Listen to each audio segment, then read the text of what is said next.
Hello, everyone, and welcome to our webinar, Beginner's Guide to LangChain, Chat with Your Multi-Model Data.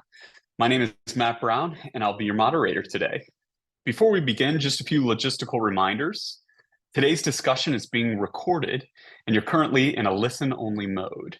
You can submit questions throughout the session using the Q&A functionality in the lower section of your Zoom console. If this is your first time joining a SingleStore webinar, heads up that we present regular webinars demoing data and AI use cases and new technologies. In fact, if you like this topic, you'll be excited to hear that on Wednesday of this week, we will be presenting LLMs in banking, building predictive analytics for loan approvals.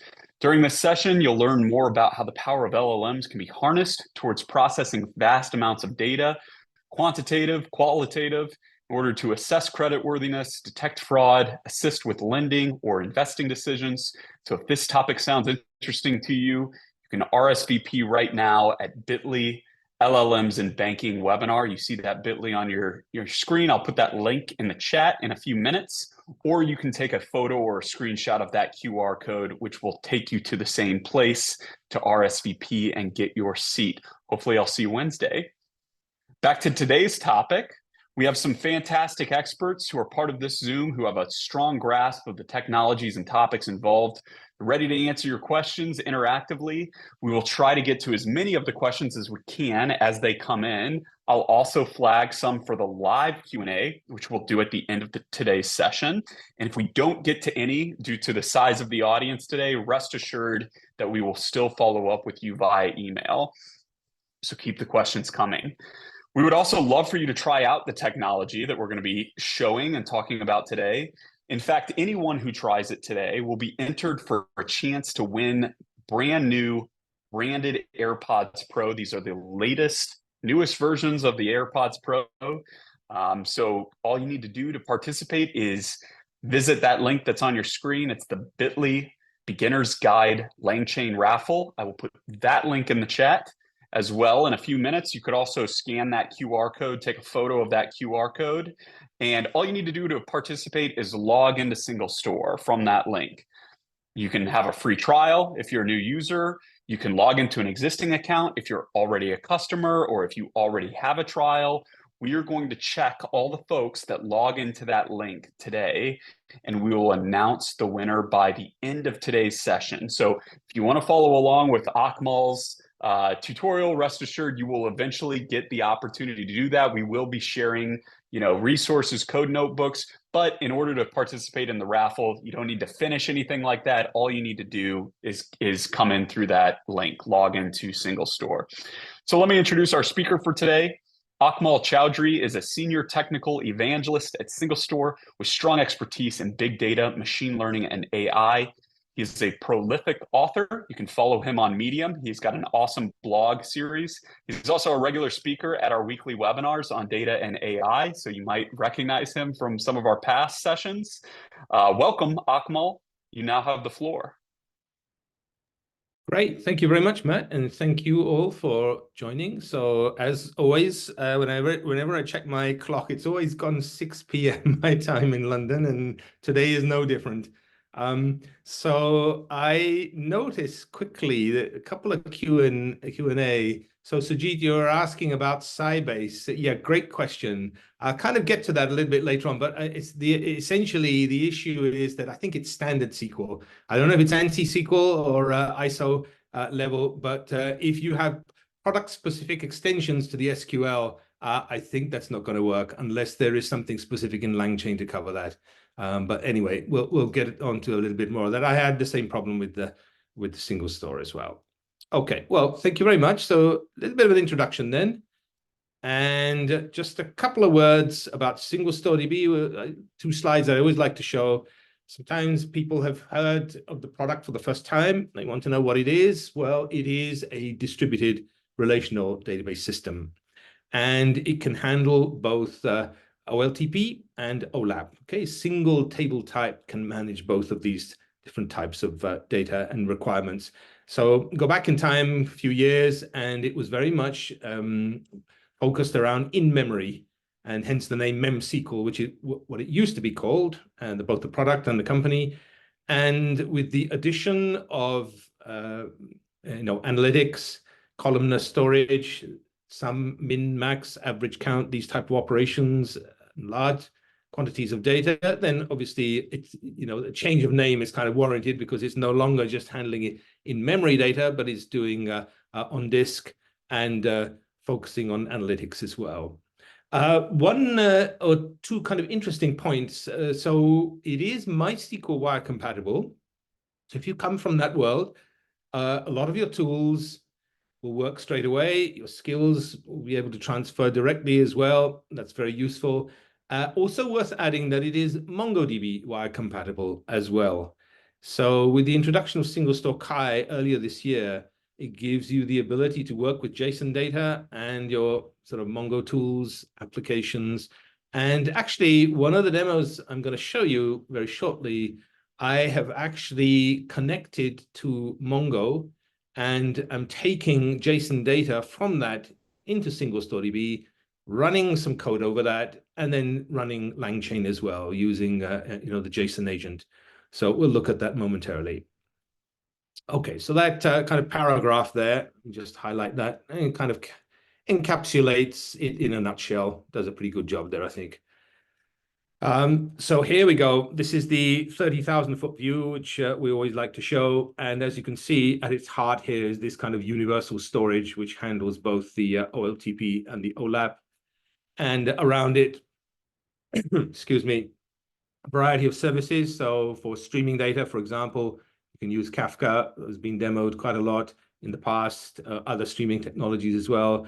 Transformations. I originally came from Databricks, where I use Spark extensively. And when I joined SingleStore, I like kind of, see how Spark would work with SingleStore DB. So we have a connector that does an awesome job, does push down as well, for example. And that's a lot of the early content that I wrote when I arrived here was focusing around that area, but very, very easy to get up and running with that as well. And then, of course, being able to ingest from other sources, such as S3, Hadoop, HDFS, for example. And I'm guessing this animation is demonstrating the sort of the pipeline capability, the ability to read the data in at scale and large volumes of it as well. It's available on the 3 major cloud platforms, as you can see here. Okay, and today we are going to be using AWS. I'll show you that a little bit later on. And you can run it on-prem as well, if you wish. And actually, the link that Matt shared with you in the chat, if you click on that, and if you haven't created an account previously, you do so. I mean, literally, it's like a minute or less of your time. Just asks for your username and create a password, and you're in.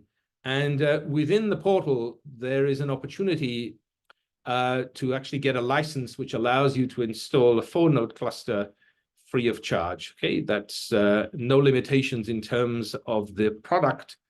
Obviously, limitations in terms of how many nodes you can have running, but we do have customers actually deploying those in their own environments and in their own cloud environment as well, both on-prem and in the cloud. Okay, so that's something that you can do, as well as a Docker image if you want to try it that way. But seriously, using the portal is probably the easiest and fastest way to get up and running, because you don't have to install anything locally. Everything's in the browser. So I'll be using that today and demoing the code within that environment as well. And so here is the kind of the nub of the multi-model aspect, what we talk about today. So very much relational, obviously. That's the core of the product, but it can handle other data types as well. Things like geospatial, full text search, okay? So the Lucene engine is built in. You could even do key value if you want. JSON, which we're going to look at today as well. And JSON support has been there actually for some time, with significant improvements announced at the start of this year. And with the release of SingleStore Kai, I mean, that is only improved over time. Time series as well. Okay, and vectors. There we go. Just a word about vectors. So I do notice, and then this is probably what you'd expect, given that this whole area of vectors and embeddings and semantic search is a very popular topic these days, Almost every single vendor that I know of, certainly in the data space, has announced some kind of support for vectors now. They didn't have it a few months ago or last year or whatever. All of a sudden, everybody's got vector support. An important point, SingleStore has had vector support since 2017. It's battle tested, it's used by customers in production environments. Now, new stuff is coming along as well. Okay, so we're not just sitting on the fact that, yes, we've got vector support and it's mature and tried and tested, but there are going to be some cool announcements coming up in the very near future in that space as well. And so this is really, this whole thing, if I can just highlight this, is the kind of multi-model as opposed to multimodal, okay? The modal using an A rather than an E. So we focus on the multi-model aspects today, where I'm going to show you a little bit of stuff. And if you're a regular, you perhaps will have seen me do this. So obviously we show the relational aspects today. We'll do a little bit of JSON here, okay? And we'll do a little bit of time series, and we'll do a little bit of vectors, okay? So this is really the multi-model aspects of this. Now, if you're interested in the multimodal, which again is kind of important, because a lot of what things like ChatGPT have done in the past have been focused very much around text-based search, right? Semantic search. You give it some information that it didn't know previously, okay? Building this kind of RAG, and then you ask it questions on that. And that's all text-based. However, if you think about it, I mean, the addition of the vision support not so long ago, that's kind of important and very useful. And then how about if you have things like audio? That could be very useful as well. So one of my colleagues, Alexander Peng, will be presenting a session on multimodal, covering all of those aspects sometime next week. I think it's actually on the 18th. So again, Matt can share the link with you for that in the chat if you're interested in sign up for that. And I'd highly recommend you do so.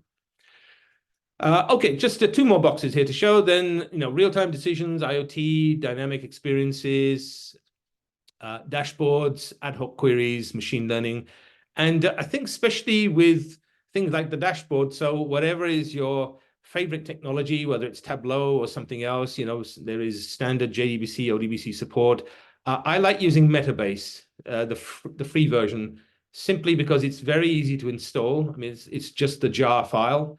You just need Java, and then once you launch it, literally within a few minutes, I mean, you can put together some visualizations very, very quickly, and then get some nice insights into your data using that. So some of you may have used that as well. Okay. So in terms of some of the ways that you could use machine learning and AI with SingleStore, well, this list is not exhaustive, okay? So there are some examples that we've covered in past webinars, as well as lots of blog posts that we've done. So things like Spark, for example, I mentioned that a little bit earlier. Very cool support for Python, okay? So this Jupyter notebook-like environment is actually built into the portal as well. So once you've signed up, on the left nav, you'll see a section on notebooks. So that will give you the opportunity to, again, talk to your database system using Python, using SQL. And that can really, again, be a time saver because, again, there's nothing local to install. Something that we've demoed in the past, which is very useful, and I really need to find a way to get this worked into future events as well, is this WebAssembly. At one time, this was, again, one of those really hot sort of topics, but SingleStore provides this concept code engine, which allows you to extend the sort of functionality, the capabilities of the database system in a safe way, in the sense that this code runs in its own environment. And long time ago, when I had the privilege to work for Mike Stonebreaker at Infomix, for example, in those days, people were talking about these, code extenders, if you like. I think cartridges, some vendors called them. And it's the ability to essentially take some libraries of code, have them execute in the database system to give you added functionalities, such as covering sort of geospatial data, for example.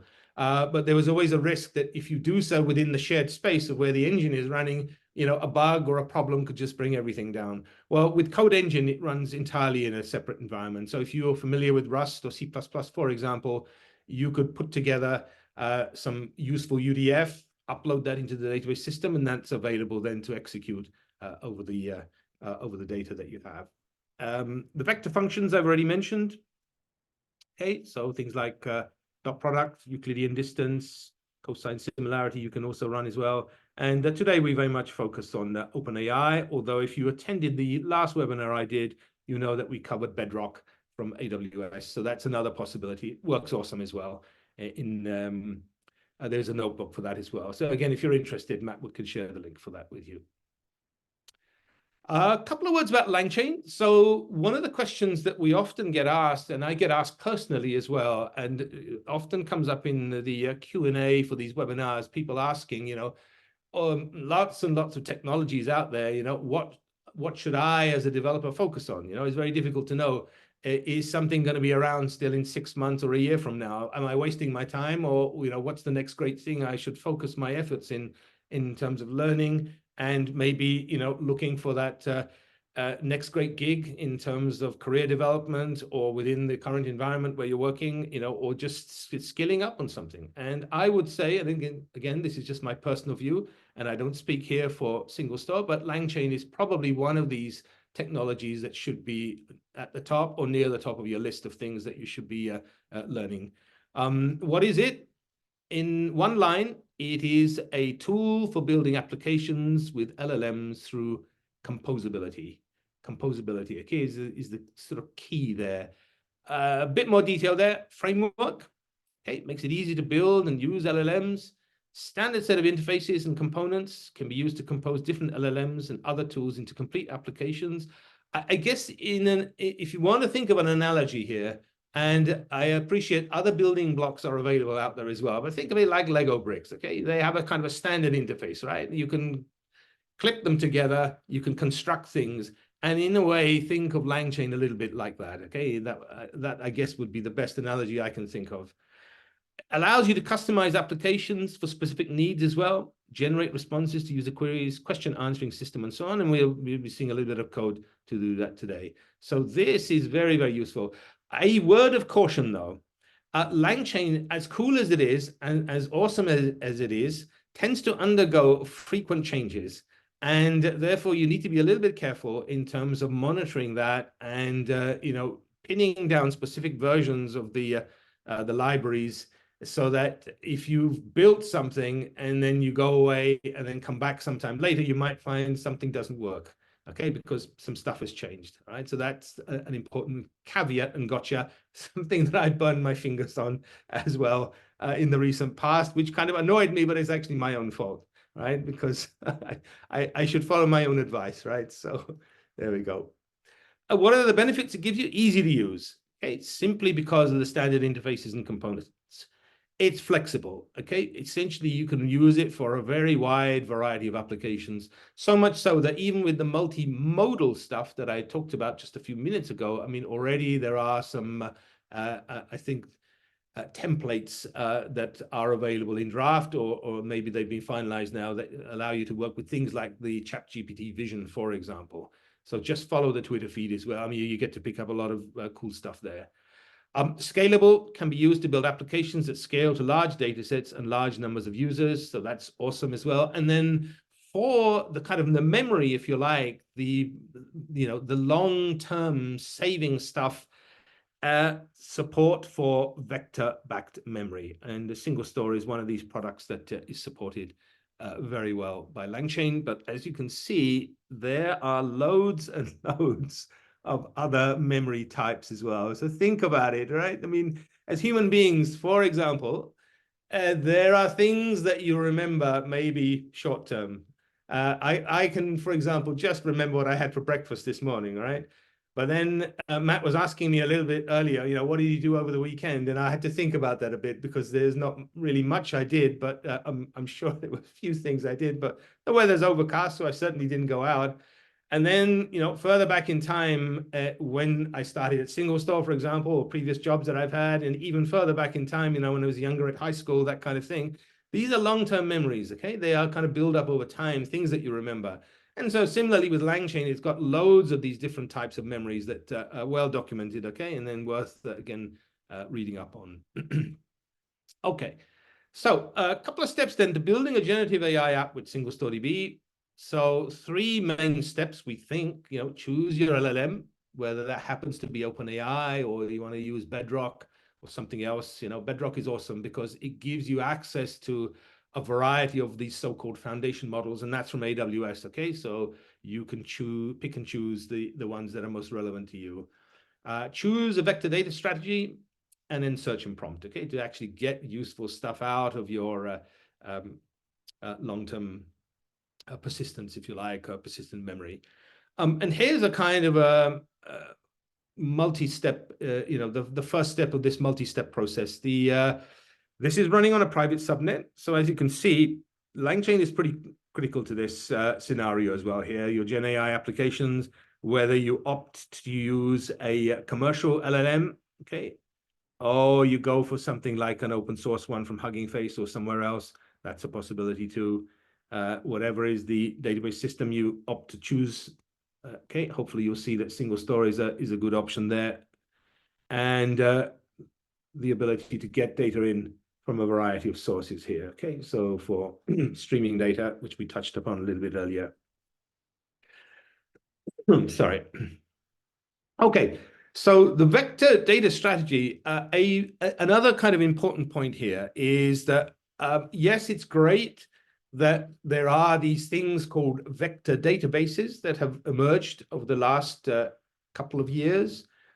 Being old enough and having seen multiple waves of database technology come and sometimes go, I would, urge a little bit of caution.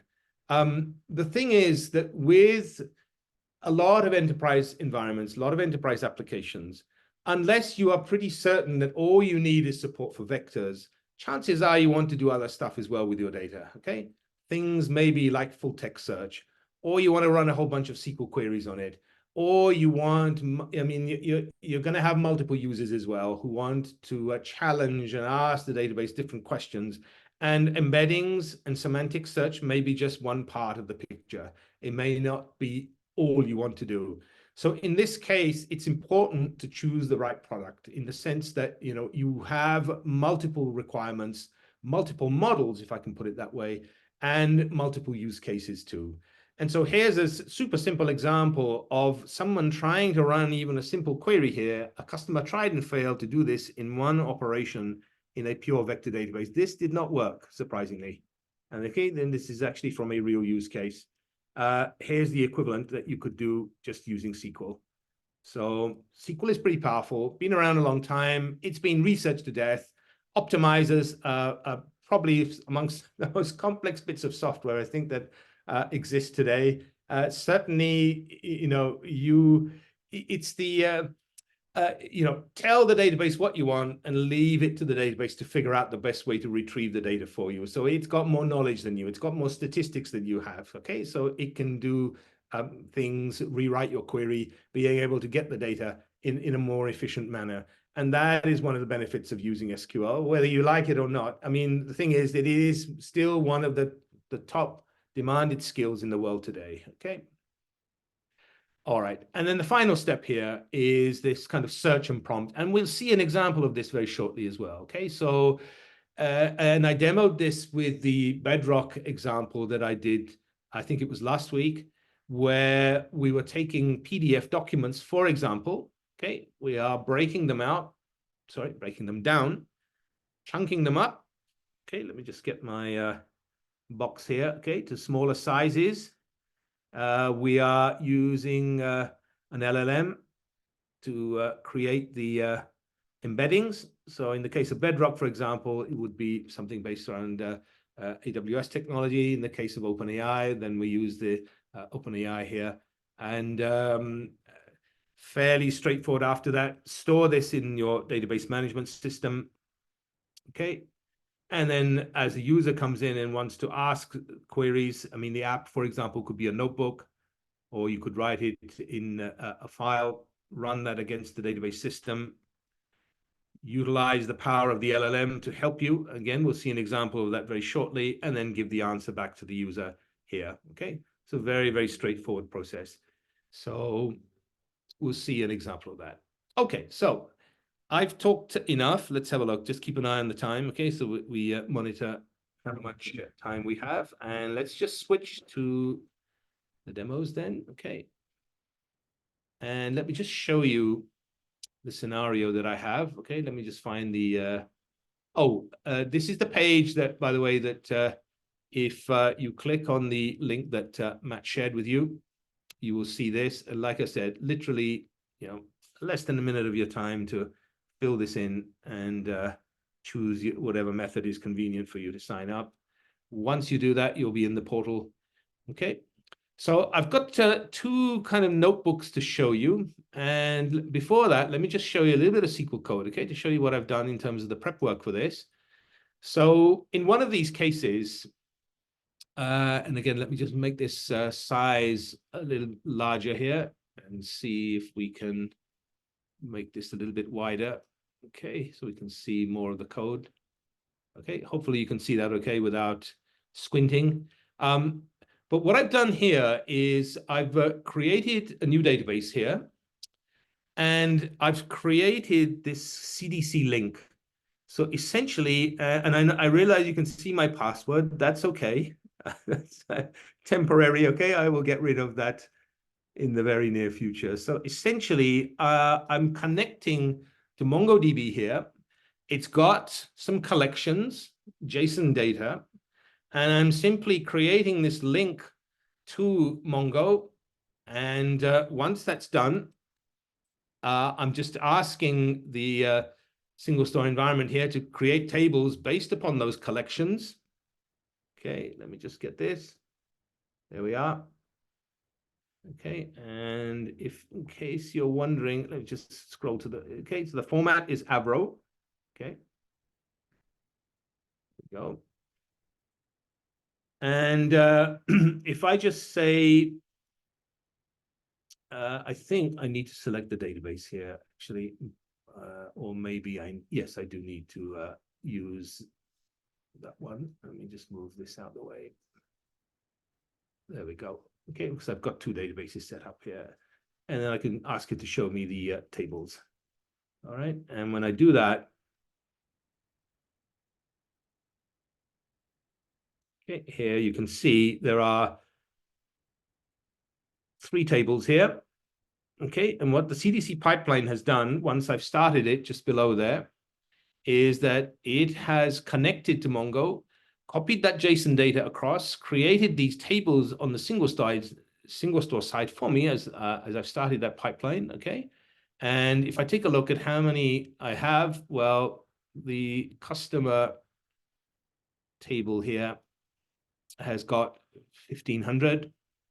The items a bit more, so that's nearly 150,000. And there's a set of transactions here. So this is like a kind of an e-commerce website, okay? So there's a bunch of data there from customers, the items that they've purchased, registered in the transactions table. And remember, this is a CDC pipeline. So any changes on the Mongo side, new stuff arrives there, automatically it will get propagated here to the SingleStore side. Now, in this particular scenario, I haven't got a feed into the Mongo side for fresh data to arrive, but that's okay. I mean, for this purpose, this is fine. The other database that I have created here is for time series data. Okay, so I've created a tick table here. Just highlight that for you. Okay, so I'm looking at open, high, low, price, volume, the symbol. And then just below here, I'm using Kafka. So this is a publicly available feed. Okay, you can use this as well if you want. And I'm simply taking this stock ticker data and reading it into this table. And I've been running this a little while now, at least an hour, maybe an hour and a half or so. And pardon me, there we go. Let's take a look how many rows we have in there at the moment. Oh, yeah, I need to switch the to the time series. It's thinks it's the other one. Let's do that, and then just do a count of that. There we go. Okay, and at the moment I've got, let's have a look, 1, 2, 3, 1, 2, 3. It's about 23.7 million rows. And that feed is still continuing, okay? So the new data keep arriving here all the time. So you can see they've got two methods that I've utilized here to get data into SingleStore DB. They're two different databases, okay? Two sort of different table definitions. They make sense. I'm not using these together, so I keep them separate. That's fine, okay? And then if we take a look at the first example then, okay, with this notebook. So again, this is something we've used in the past, and this simply does a kind of an analytics comparison of SingleStore Kai against MongoDB for this e-commerce kind of website. And on this e-commerce website, we are selling, let's have a look. There's the picture right down below here. Here we go, shoes. Kai Sport, it's called, okay? So there are transactions that are taking place.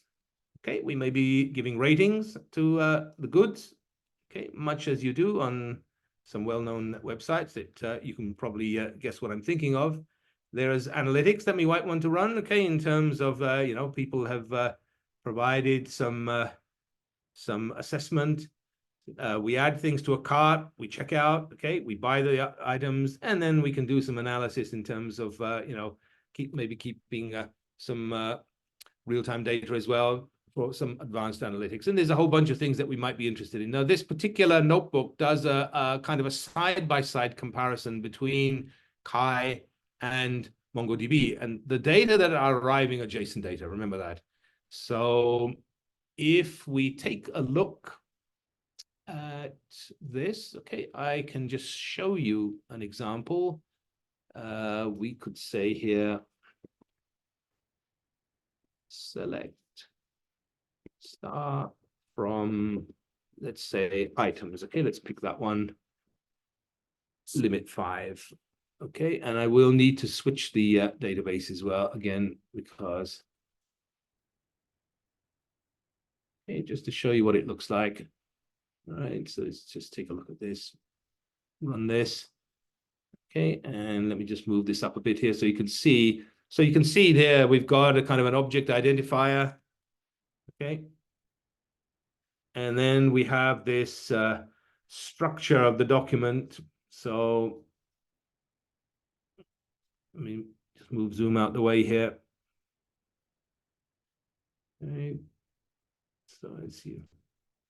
May need to make this a little bit smaller, I think. Let's zoom out.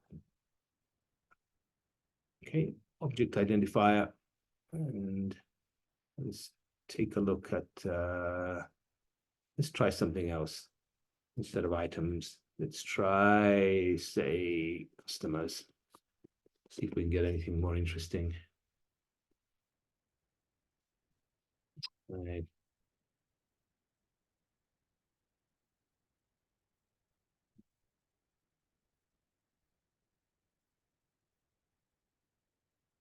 Okay. In this particular case, you can see these details here in this particular field here. I don't know if you've got sharp eyes, maybe you can see it. So again, we have things like address, okay, city, country, that one's Solomon Islands, and so on. Okay, it goes off the edge there a little bit. All right, so it's all stored as JSON. All right, let's go back here and just zoom in again, make this a bit bigger.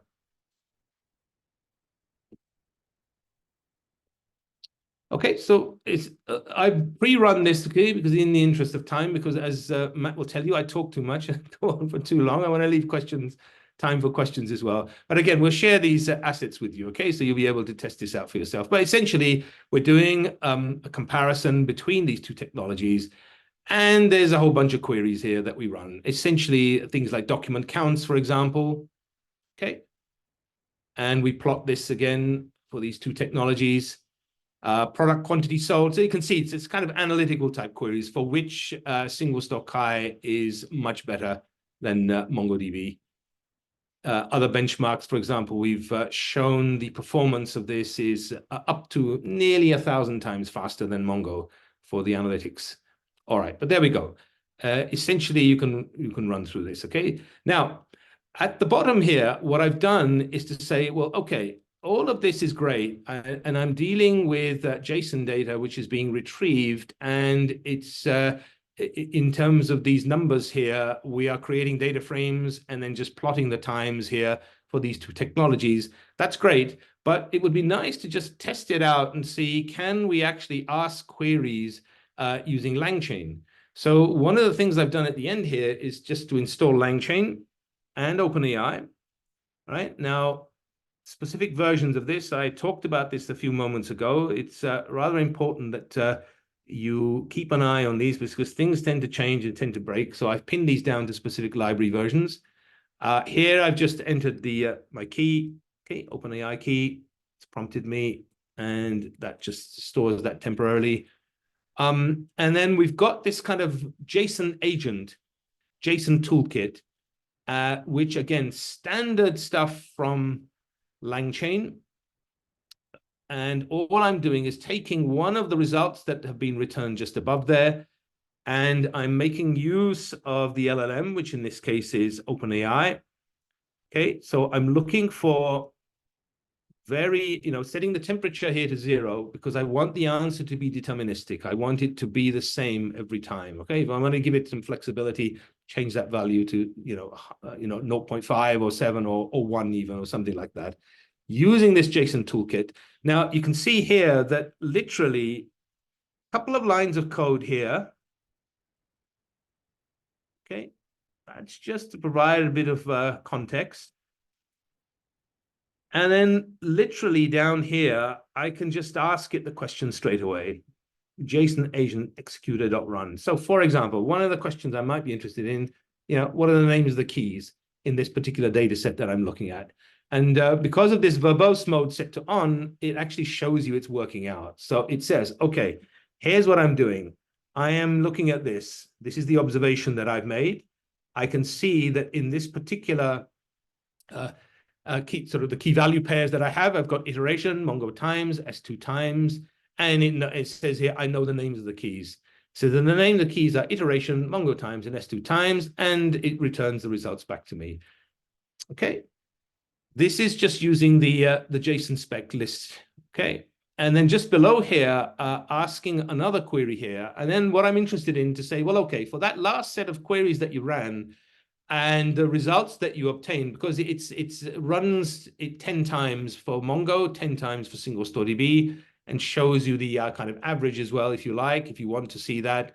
But you've got 10 iterations of each. And then what I'm interested in here is, show me the times, the values for, what's the minimum, the fastest time for SingleStore, and what is the fastest time for Mongo, as far as that last set of results were. And again, you can see here what it does. It goes away, scans, shows you what it's doing in terms of its observations. It returns the values, tells you what it's seen. And then what it's doing here is, again, because I was quite specific in my choice of words here, I deliberately chose the word minimum here and minimum here. Okay, it actually utilizes the min function here. Okay, you can see that in terms of its working out. So it's able to analyze the keys, the results that are returned, and it does so for both of these systems. And then down at the bottom there, it tells me the answer. It says, well, look, this is what I found. Okay, and here are the minimum times for SingleStore, which is pretty fast there. And that is, well, I don't know, it's an order of magnitude faster than Mongo in that particular instance. Now, so a word of caution there. I mentioned this phrase here. So if you choose your words a little bit more loosely, if I can put it that way, sometimes it seems to get a little bit confused. And also because yes, it will go away and analyze, look at the structure and determine what it looks like, but sometimes it makes an intelligent guess as to what you're looking for. So if you're not specific enough, I've had it still work in the case where I've been a bit more ambiguous in terms of what I'm looking for, but it was kind of clever enough, if I can put it that way, to pick up what it is that I wanted. And despite the fact that these are sort of key values, nevertheless, it went ahead, looked at the data itself, it inspected the complete set of data, and then was able to return the results and got the right answer as well. But the point I'm trying to make here is that as clever as this technology is, and it seems to work like magic sometimes, you do need to be clear in terms of your intention. Be specific in terms of the wording. Choose phrases that you are it's more likely to understand. And this setting this kind of verbose mode to on is a great way for you to be able to test that, yes, it is actually obeying those instructions much more closely, as clever as it may be. Okay, so that is the key thing here. So certainly as far as JSON data is concerned, as you can see, very, very simple to analyze. Couple of lines of code there. We just need the imports from the LangChain agents there, and this just works out of the box. Literally, a couple of lines there. And I didn't even have to look at the underlying framework to understand how this actually works. I can just call it, pose my question, tell it the data that I wanted to look at, which I do so up here, okay? Tell it what is the specific data structure that I'm interested in, and then again, give it a little bit of a limitation in terms of the maximum value length here. And other than that, I mean, it goes away and does all the hard work for me. So that is very, very useful. Okay, so again, from a developer's perspective, this is a time saver because essentially the framework is doing all the hard work for you. You as a developer focus much more on the kind of the business problem, the kind of questions that you want to ask, and therefore that's really helpful. It means that you can make much more progress and, hopefully work much more closely with the people that want to pose these kind of questions and be able to work, understand the requirements, let the framework do the heavy lifting, the plumbing, and all of those aspects of it. Okay, so that's the one aspect of the JSON data. Okay, let's have a look at a bit of relational and time series data then. So this one, again, fairly standard stuff. So if you're familiar with time series, there's a whole bunch of things like average aggregate, for example, time bucketing, for example, creating these candlestick charts as well, all standard stuff if you are familiar with this.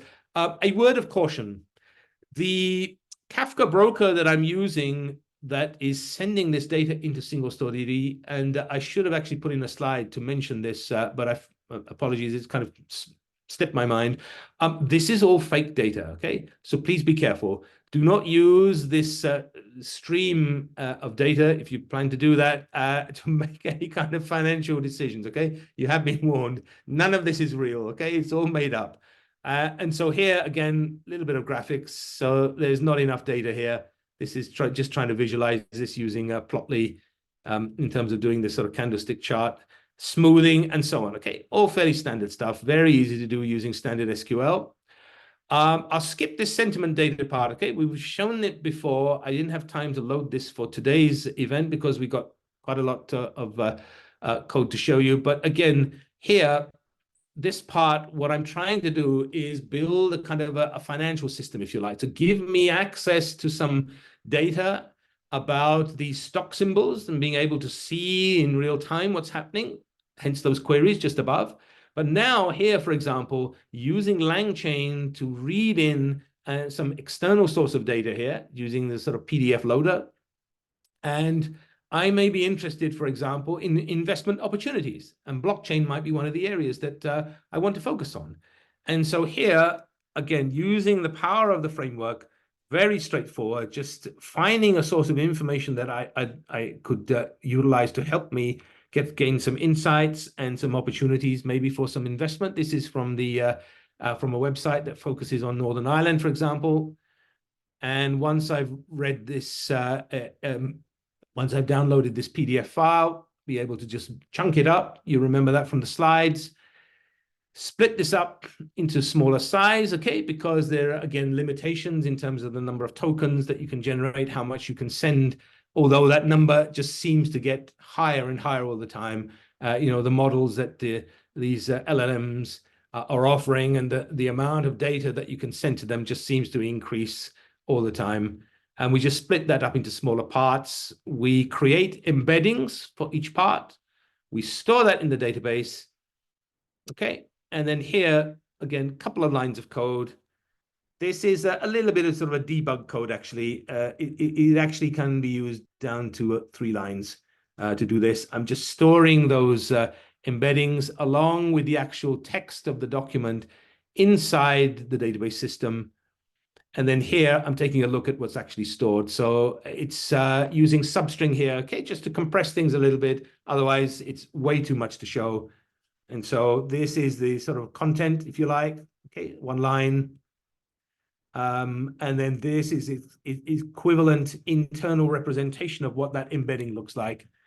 And there is a way to see that, okay, using this JSON array unpack. So we can actually see the array of numbers here that piece of text it represents.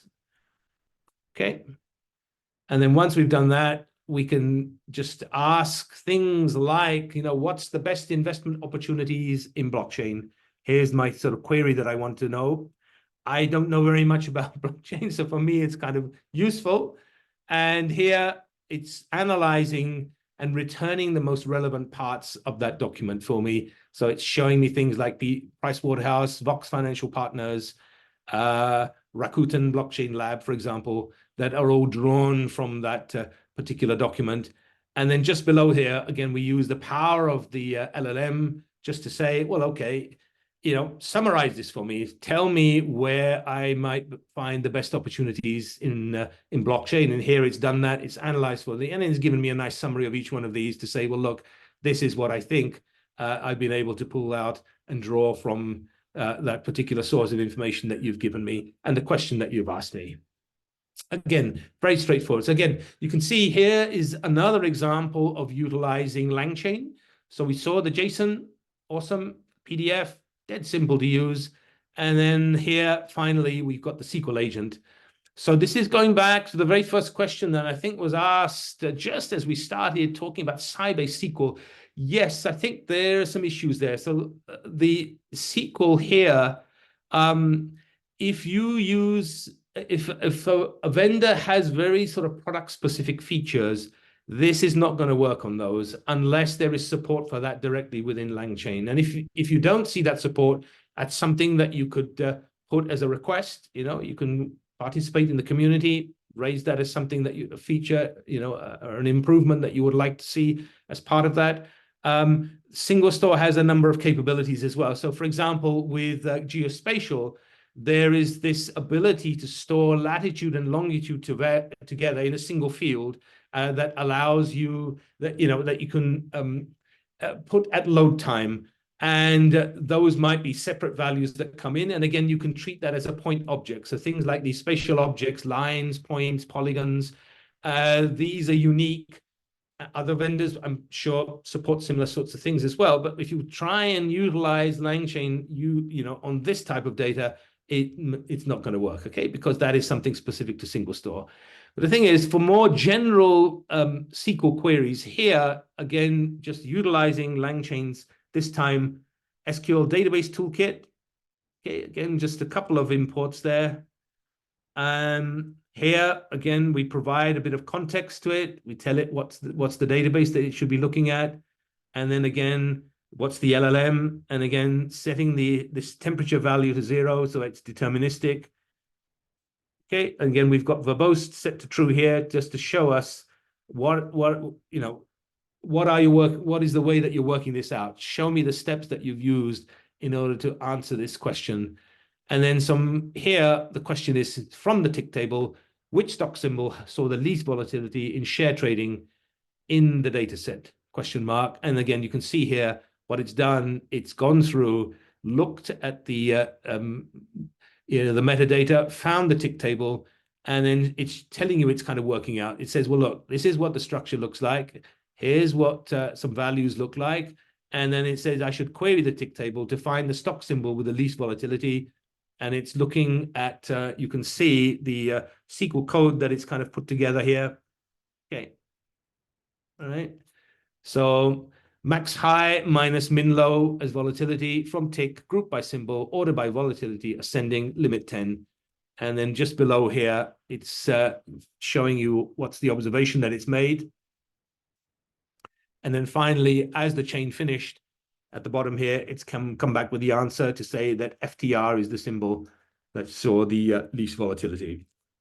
And again, you can extend this a little bit further here, make this a bit more general purpose using something like this, for example, okay, rather than the hard-coded query that I just had above. And similarly, you can do the same thing with the JSON too. So there we go.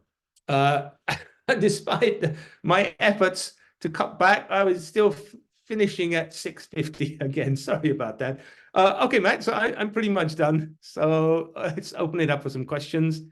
And in the meantime, let me just show this whilst Matt pulls up some questions for us to. That sounds good. Okay, thanks, There we go. Akmal. And reminder, everyone, you can participate in the Q&A yourself. There's a button at the bottom of your Zoom. We'll try to get to as many as we can during this time, but we do have a big audience.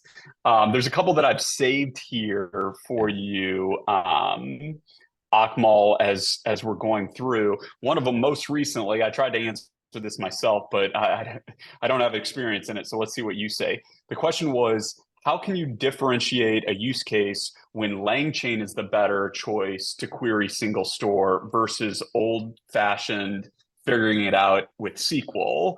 And I guess that might have to do with whether it's like a structured query for like your, well-organized data or something. But have you tried that? You tell me. Yeah, that's a great question. I think the way I would look at it, so I mentioned the strengths of SQL a little bit earlier on, the fact that it's been around for a long time, lots of skilled people, lots of people know how to use it well. So finding somebody with good, strong SQL skills is not going to be a problem. Again, it dominates the programming languages globally in terms of the number of people that use it.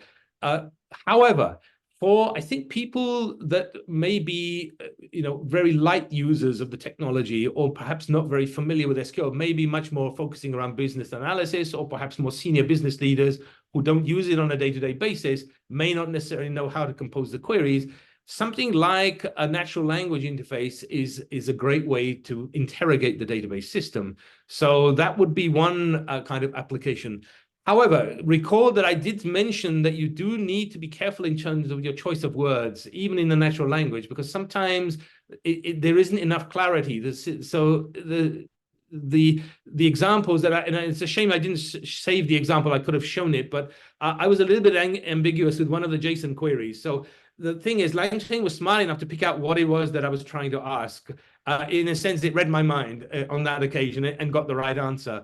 So I think the answer there is absolutely, where things are much more structured, and to your point, Matt, I think you hit it spot on.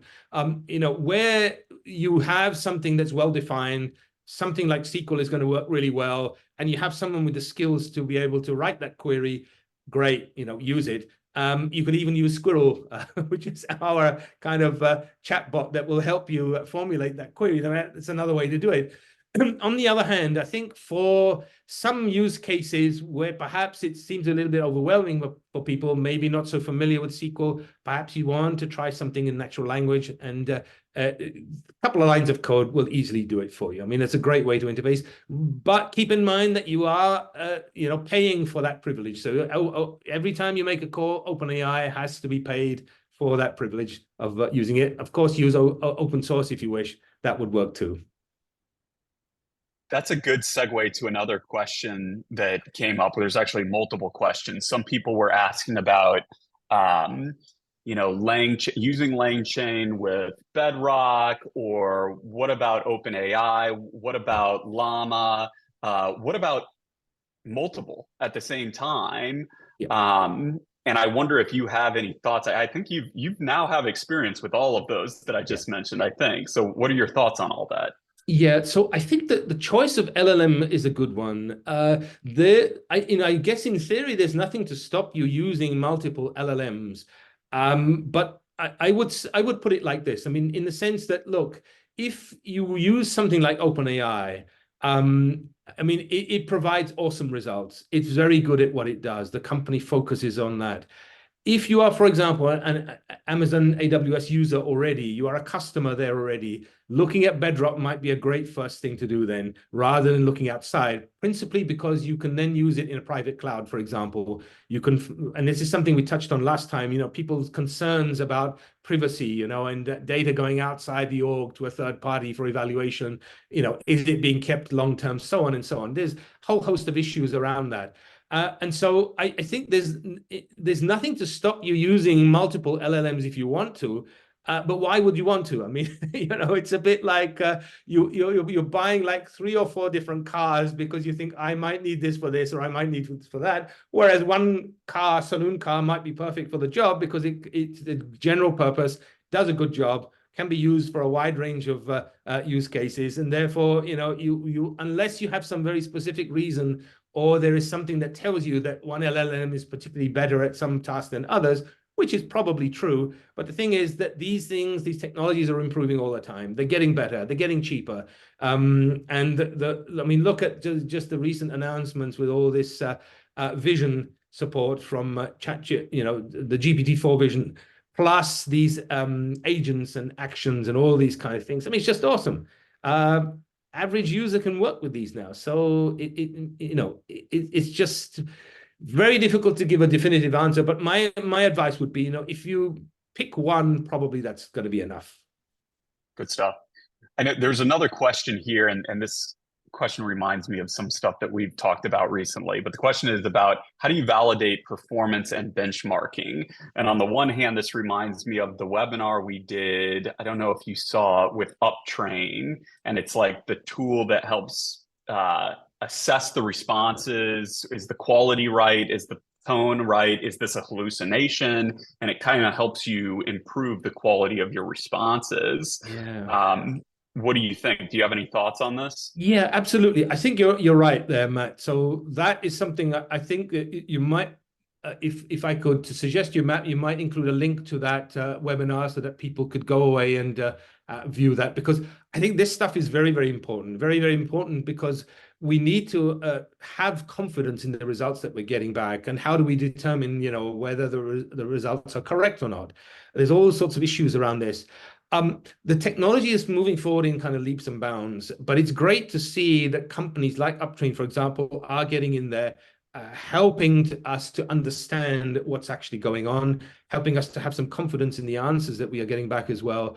But I think the tools will get better with time. It's, again, one of those difficult things. I think never in my IT career have I seen things move as fast-paced as I have done this past year. And I've been around a long time, and I've seen lots of technology waves come and go. And so it is, in a sense, it's great. Lots of great stuff coming out. In a sense, it's frustrating because you think to yourself, well, there's a lot of things that I need to know about the data. And again, if you look at LangChain, for example, yes, it tells you and shows you it's working out. And by the way, the next webinar we look at, I'll talk a bit more about that, but it's opaque. There comes a point in time where it doesn't give you enough information about how did it actually figure something out. And you're kind of wondering, well, that must be based upon some rules that someone's coded into this. And who's to say that they are correct necessarily, right? So again, very difficult to answer. Fully. I think we might have time for one or two questions before we announce today's AirPods winner from the audience. This one, there's been a couple questions about like the data that you're feeding it. And there was one that I liked that said, it seems like the quality of answers decreases when I'm uploading multiple PDFs. How does SingleStore help with this with large set of PDFs? And I know you've talked about like trial and error with, with this kind of thing. That's a great question. So I recall quickly the example that we showed when I did the AWS Bedrock webinar. Was it Monday last week? I can't remember. It seems like ages ago. But anyway, it was recent, okay? And so they had a very interesting kind of take on this because they were using documents that they publish on an annual basis. And each document, the last 3 pages are the same. So they actually took the last 3 pages out of all of these sort of 4 or 5 PDF documents that were being loaded, simply because it would just introduce repetition. And then you don't want to introduce repetition because that could influence the results that you're getting.